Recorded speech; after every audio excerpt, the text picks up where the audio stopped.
Good evening, good evening, good evening. We got another beautiful day of you guys coming to ride with me. Today's subject is going to be about when should you let go of your relationship, your situationship, even your marriage. Like, when should you let things go? And in this video, that's what you're going to learn today.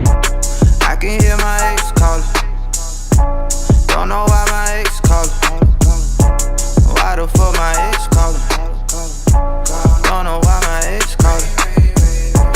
I can see my ex calling. Oh, look why my ex calling. Don't know why my ex calling.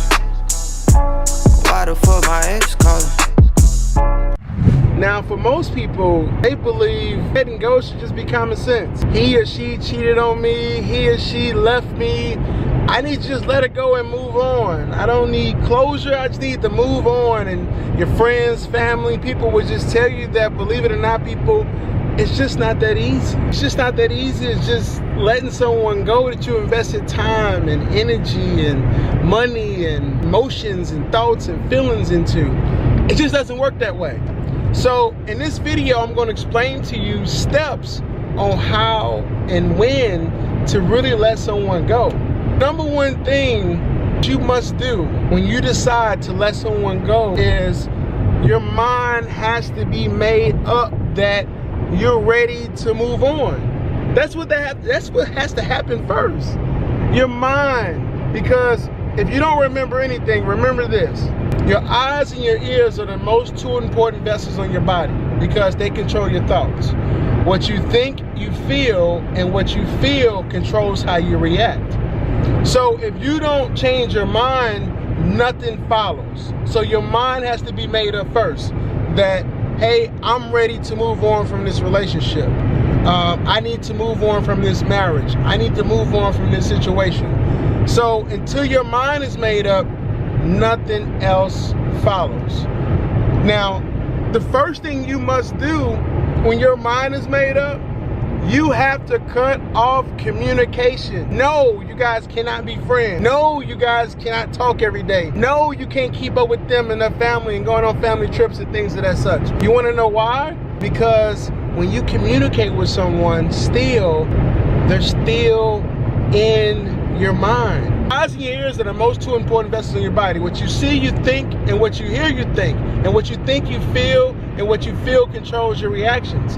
So every single time you hold a conversation with them, every single time you reply to a text, those things your eyes see and your ears hear, so it triggers those thoughts, which also triggers those feelings. And guess what happens in return? You never let go because you stand in communication with them. So that's the importance of, number one, having your mind made up, and number two, cutting off communication. Now, piggyback off of that, most of the time people don't really know when to let go. This is the number one thing that should let you know when it's time to let this person go. When you're happier away from them than with them, it's time to go. What's the point of being with someone if you're happier away from them than with them? If that's the case, yes, it's time to go. Because many a times we'll hold on to a situation due to just comfort. We don't want to change. We don't want to try something new. We don't want to date someone new. We don't want to move out. We don't want to let go of the financial situation that they provide for us. We don't want to have to start paying bills or live in two separate households or separate the kids and things of that such.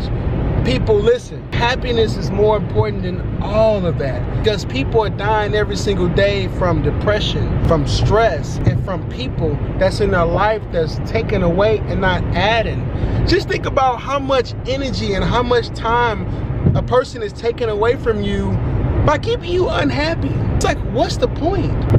That's not love. Love sometimes isn't enough to stay with someone. Now, this is a little bit heavy, but it's real short. Just because you love someone doesn't mean they're the right one for you. That's the harsh reality. The way God created us, He created us out of love, to love each other, so it's natural to love someone. But just because you love them doesn't mean they're the right one for you. That is the harsh reality of the situation. Another step, knowing when this person, when it's time to walk away from it, is they're consistently doing things like they don't want to be in a relationship. They're cheating, they're lying, being disloyal, not trustworthy, and out all night. Been with this person forever and they're not trying to get married or take the relationship to the next step. Today isn't promised. Tomorrow isn't promised, people. So you shouldn't really waste your time with people that's not trying to go in the same direction as you, period. Now, to a lot of people, this might sound very simple. It might sound easy. But when you're really in love with someone, it's really not that easy to let a person go. Like, because you invest so much time, you invest so much energy into this person, and people can be like drugs. You know, it's just like telling a crackhead to just get off crack. Like, people can make their mouth say anything, but you just can't make yourself do anything because of your feelings and the way that we're created. It just doesn't work out that way. So with crackheads, they have to go through rehab. They have to try to find ways to get off of it. And people can be the same way. You can be addicted to someone. Believe it or not, a person's sex can be that good, or their money can be that good, and they're just paying all your bills and doing everything and making your life comfortable for us on a financial side, but they're not making your life comfortable on an emotional side, on a relationship side, on a more intellectual side. So try these things first. If you don't try cutting off communication when your mind is made up to let that person go, you're never gonna let them go. If your mind isn't made up, nothing else follows. The last thing to remember from this video is, if your mind isn't made up, nothing else will be made up. You can't control your thoughts, but you can control the things that you see and the things that you hear. And those things include texting and talking to them. If you stay in contact with them, you're not going to move on. The day you remove them out of your life, the day you will be able to move on.